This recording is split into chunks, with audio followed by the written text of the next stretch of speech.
Hello বন্ধুরা, তোমরা সবাই কেমন আছো? আশা করি ভালোই থাকবে। আমিও ভালো আছি। আজকে আমি আরেকটা ব্লগ তোমাদের সামনে নিয়ে আসছি।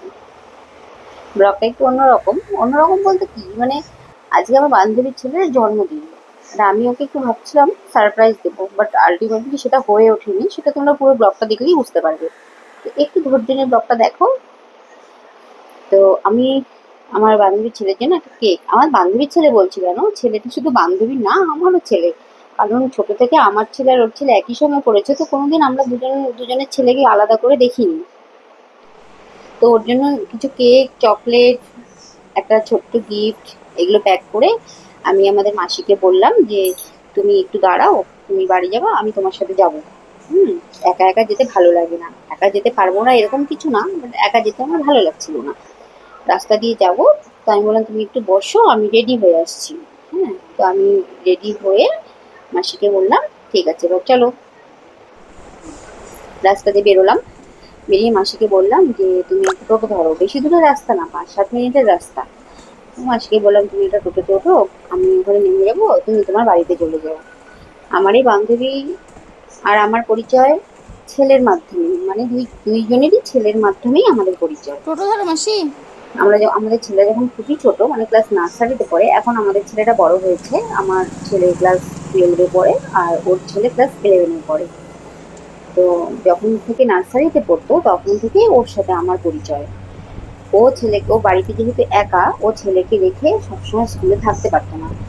তো আমি আমার ছেলেকে রেখে বাড়িতে, আমার শ্বশুর শাশুড়ি সবাই আসার জন্য আমি ছুটি হওয়া পর্যন্ত থাকতাম প্রথম প্রথম। তো তখন ওর ছেলেকে আমিই দেখে রাখতাম। তো দেখতে দেখতে কোনদিন যে ওর ছেলে আমার ছেলে হয়ে গেছে আমি বুঝতে পারিনি। দেখো, ও আমার ছেলেকে সেম ভালোবাসে। তারপরে আমি মাসিকে বললাম যে তুমি একটু আমার সাথে উপরে চলো। হ্যাঁ। তো ধীরে ধীরেই চলো, যাতে ওরা বুঝতে না পারে, কারণ আমি যে যাচ্ছি ওদেরকে সেটা বলিনি। তো যাই হোক, আমি ধীরে ধীরে উপরে উঠে যাচ্ছিলাম। তো মাসি বললো তুমি যাও, আমি বাড়ি যাই। আমি বলছি, না না, তুমি একটু আমার সাথে চলো, আমাকে জিনিসগুলো দিয়ে তারপরে তুমি বাড়ি চলে যাও। এই যে এই গেটটা দেখছো, এই গেটটা হচ্ছে আমার বান্ধবীর বাড়িতে ওঠার। এগুলো গোটা বাড়িটাই ওদেরই, সবার জ্যাঠা কাকা এরকম, যাই হোক সবারই যেরকম থাকে শরিক গোষ্ঠী, ওরকম। তো উপরে উঠছিলাম, কিন্তু উপরে উঠতে নিয়ে একটা জিনিস ভাবলাম যে না বলে এসছি তো, কে কেমন পরিস্থিতিতে বাড়িতে থাকে কেউ বলতে পারে না। তো আমি ভিডিওটা অন করে ওঠা হয়তো আমার ঠিক হবে না, আমার একটা অস্বস্তিকর পরিবেশের মধ্যে ওরা পড়তে পারে। সেই জন্য কিছু দূর উঠে আমি আমার বান্ধবীকে ডাক দিতে লাগলাম। আমার বান্ধবীর নাম শিল্পী, আমি শিল্পী শিল্পী করে ডাকতে ডাকতে উঠলাম। হ্যাঁ, তারপরে দেখলাম যে ওর হাজবেন্ড উঠে বেরিয়ে এলো। তারপরে ওর সাথে আমার দেখা শিল্পী। হলো। ও আমাকে দেখে তো চমকে গেল, বললো আরে তুমি আসবো বলোনি তো। আমি বললাম, বললে পরে কি সারপ্রাইজ থাকে, কিন্তু কিছু করার নেই, সবকিছু বুঝে বলেই দিতে লাগলো। হ্যাঁ। এই যে এটাই হচ্ছে ছেলে। ছেলেটা ভীষণ ভালো গান করে, এত ভালো গান করে তোমরা না শুনলে বুঝতে পারবে না। আমি একদিন এক্সট্রা করে ওর গান তোমাদেরকে শোনাবো। হুম। আমার বান্ধবীর বাবার বাড়ি ছিল কলকাতায়। তো ওর বিয়ে হয়েছে এখানে। আর আমারও বিয়ে হয়েছে এখানে। তো বিয়ের আগের বন্ধুত্বগুলো তো অবশ্যই থাকে, কিন্তু সব বান্ধবীদের অনেক জায়গায় বিয়ে হয়ে যায়, সব আলাদা আলাদা হয়ে যায়। বাট এই বন্ধুত্বটা তো ছোটার না, এটা তো পরে, কারণ ও এখান থেকে কোথাও যাবে না আর আমিও এখান থেকে কোথাও যাব না।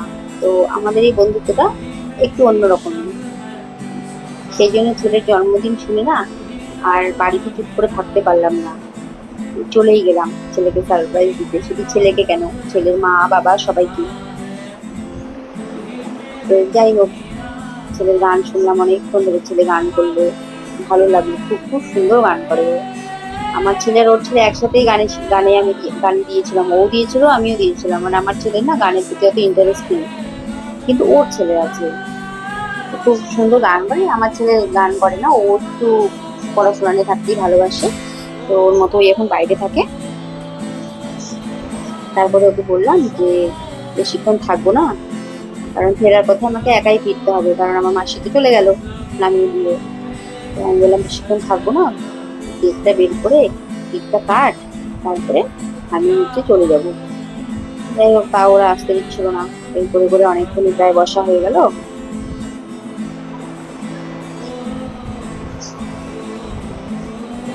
ওদের বাড়িতে ওরা তিনজনই থাকে, আমার ফ্রেন্ড, ওর হাজবেন্ড আর ওর ছেলে।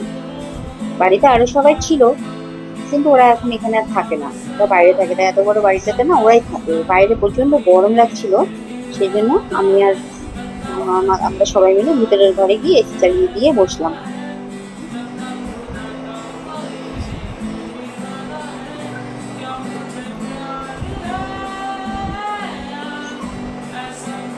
এত সুন্দর গানের গলা ছেলেটার, কি বলবো, কিছু বলার নেই। গান আমার আগাগোড়াই প্রিয়, কিন্তু দুঃখের বিষয় আমার ছেলে আবার সেটা ভালোবাসে না। যাই হোক, ওকে দিয়ে আমার স্বাদটা পূরণ করি। আর সারপ্রাইজ দিতে না আমার খুব বেশ ভালো লাগে, কিন্তু কি বলতো, সারপ্রাইজ শুধু আমি দিতেই থাকি, পাই আর না। দিতে যেমন ভালো লাগে, পেতেও তো ভালো লাগে বলো, কিন্তু কোথায় আর পাওয়া যায়। যাই হোক, ওকে সবাই মিলে আমরা কেক কাটলাম। কেক কেটে ছোট্ট করে বার্থডে সেলিব্রেশন করলাম। সেলিব্রেট করার পর আমি ওর হাত ধরে কেকটা কাটছিলাম।